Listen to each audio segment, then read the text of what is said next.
नमस्कार दोस्तों, Ashok Singh agree show में आपका स्वागत है। मैं हूं आपके साथ अशोक सिंह। मूंगफली यह एक प्रमुख तिलहनी फसल है।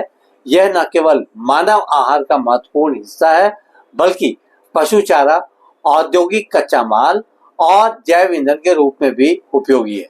यही नहीं, इससे तैयार किए जाने वाले स्वादिष्ट स्नैक्स और अन्य वैल्यू एडेड स्वादिष्ट प्रोडक्ट से भी लोगों का आकर्षण इस ओर बढ़ता हुआ देखा जा सकता है। क्लाइमेट चेंज और एडिबल ऑयल की बढ़ती मांग ने मूंगफली की प्रासंगिकता को और भी बढ़ा दिया है। आज का हमारा प्रोग्राम इस खास फसल के महत्व पर आधारित है। हर बार की तरह से इस बार भी कार्यक्रम शुरू करने से पहले आग्रह करना चाहेंगे कि इस वीडियो को अंत तक अवश्य देखें, ताकि विषय के महत्व को समझ सकें और इस जानकारी का फायदा उठा सकें। तो दोस्तों, शुरू करते हैं आज का एपिसोड। मूंगफली के दानों में वैल्यू एडिशन कर एडिबल ऑयल, मूंगफली मक्खन, बिस्किट, नमकीन, चॉकलेट और तमाम तरह के अन्य फूड प्रोडक्ट्स बनाए जाते हैं। इसके अलावा इसके छिलके से पशु चारा, जैविक खाद और जलाने योग्य ईंधन तैयार किया जाता है। मूंगफली का तेल साबुन, सौंदर्य प्रसाधन, लुब्रिकेंट और फार्मास्यूटिकल उत्पादों में भी प्रयोग में लाया जाता है। विश्व स्तर पर चीन, भारत, नाइजीरिया, सूडान और अमेरिका मूंगफली के प्रमुख उत्पादक देश हैं।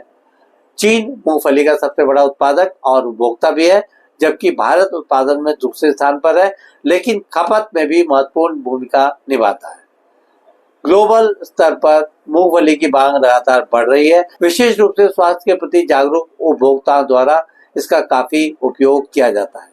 भारत में मूंगफली का मुख्य रूप से खरीफ मौसम में उत्पादन होता है, हालांकि कुछ क्षेत्रों में रबी सीजन में भी इसकी खेती की जाती है। हमारे देश में मूंगफली की औसत उपज अन्य देशों की तुलना में कम है और कृषि वैज्ञानिक इस दिशा में निरंतर कार्यरत है। यहाँ यह भी बता दें कि मूंगफली की खेती विविध जलवायु क्षेत्रों में की जाती है। संभवतः इसलिए भी हमारे देश में इसका उत्पादन बढ़ाए जाने का अच्छा खासा स्कोप है। भारत में गुजरात, राजस्थान, तमिलनाडु, आंध्र प्रदेश, महाराष्ट्र, कर्नाटक और मध्य प्रदेश मूंगफली के प्रमुख उत्पादक राज्य हैं। गुजरात भारत का सबसे बड़ा मूंगफली उत्पादक राज्य है, जो कुल उत्पादन का लगभग 40% तक योगदान देता है। मूंगफली की खेती के लिए अच्छी जल निकासी वाली बलुई दोमट मिट्टी सर्वोत्तम मानी जाती है। जहां तक जलवायु का सवाल है, तो गर्म और शुष्क जलवायु को ज्यादा महत्व दिया जाता है। इसका बुआई का समय खरीफ के लिए जून जुलाई तथा रबी मौसम के लिए नवंबर दिसंबर है। इसके लिए बीज दर 100 से 120 किलोग्राम प्रति हेक्टेयर तक होनी चाहिए। इसकी अच्छी पैदावार लेने के लिए नाइट्रोजन, फास्फोरस और पोटाश की उचित मात्रा भी समय पर देनी जरूरी है। इसके लिए 3 से 4 सिंचाइयां पर्याप्त मानी जाती हैं। विशेष रूप से पुष्पन और फली विकास अवस्था में तो सिंचाई बहुत ही महत्वपूर्ण होती है। इसमें टीका रोग, माहू, सफेद लट आदि रोगों का प्रकोप देखने में आता है। इनसे बचाव के लिए समय रहते उचित कीटनाशकों का प्रयोग करने से फसल नुकसान से काफी बचाव हो जाता है।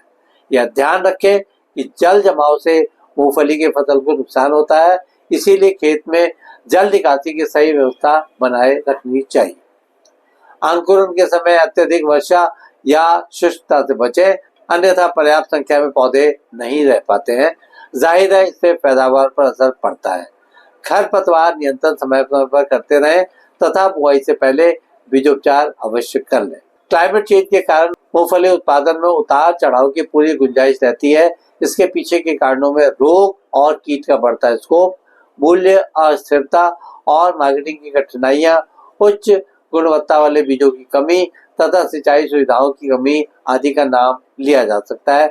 उत्पादन बढ़ाने के उपायों में उन्नत किस्मों जैसे कि Girnar 4, Girnar 5, TG 37A, ICGV 91114 का प्रयोग किया जा सकता है। इसी तरह से समन्वित पोषक तत्व प्रबंधन पर भी जोर देना चाहिए। इस फसल में मूंगफली, मक्का और गाजर जैसे फसल चक्र अपनाए जा सकते हैं। जैविक और समन्वित कीट नियंत्रण या IPM प्रणाली से कीटों के प्रकोप से बचाव किया जा सकता है।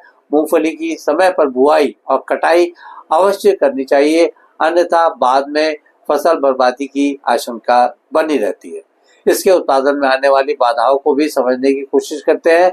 इसमें सिंचाई की असमान उपलब्धता से फसल उपज पर बुरा प्रभाव पड़ता है। किसानों में मूंगफली उत्पादन से संबंधित वैज्ञानिक जानकारियों की कमी होना भी इस स्थिति के पीछे एक महत्वपूर्ण कारण कहा जा सकता है। देश के बड़े हिस्से में आज भी मूंगफली सहित तमाम अन्य फसलों के बीज प्रसंस्करण और भंडारण की सुविधा का अभाव बना हुआ है। इसी तरह से वैल्यू एडिशन यूनिट्स की बेहद कमी होने से भी किसानों को ज्यादा फायदा नहीं मिल पाता। मूंगफली की बढ़ती उपयोगिता के साथ इसकी मांग में भी ग्लोबल स्तर पर बढ़ोतरी देखने को मिल रही है। विशेष रूप से जैविक खेती, हेल्थ फूड प्रोडक्ट और औद्योगिक उपयोग के क्षेत्र में इसकी उपयोगिता में दिन प्रतिदिन बढ़ोतरी देखने को मिल रही है। एफपीओ को बढ़ावा और एमएसएमई क्षेत्र में निवेश से मूंगफली आधारित उद्योगों को नई गति मिल सकती है। मूंगफली क्षेत्र में आ रही नई प्रौद्योगिकियों का इस्तेमाल करना भी उत्पादन बढ़ाने में काफी मददगार साबित हो सकता है। जैसे गिरनार 5 हाल ही में विकसित एक हाई ओलिक एसिड वाली किस्म है। यह स्वास्थ्यवर्धक है और लंबे समय तक खराब नहीं होती। इसी तरह से ICGV 91114 सूखा प्रतिरोधी किस्म आंध्र प्रदेश और तेलंगाना के लिए उपयुक्त मानी जाती है। मूंगफली की फसल में ड्रोन आधारित छिड़काव और सेंसर निर्भर सिंचाई तकनीकें किसानों के लिए कारगर सिद्ध हो रही हैं और इनके प्रति आकर्षण भी बढ़ता हुआ देखा जा सकता है। इसके अतिरिक्त ICAR और ICAR के डायरेक्टरेट ऑफ ग्राउंडनट रिसर्च द्वारा जैव प्रौद्योगिकी आधारित रोग प्रतिरोधी किस्में भी विकसित की जा रही है। आज के एपिसोड में बस इतना ही दोस्तों। कल एक नए विषय पर चर्चा करने के लिए दोबारा इसी समय पर हाजिर होंगे। दोस्तों, अगर आपको ये वीडियो पसंद आया हो तो इसे लाइक करें, शेयर करें और हमारे चैनल को सब्सक्राइब करना ना भूलें। आपके पास कोई सवाल या सुझाव हो तो कृपया कमेंट बॉक्स में लिखें।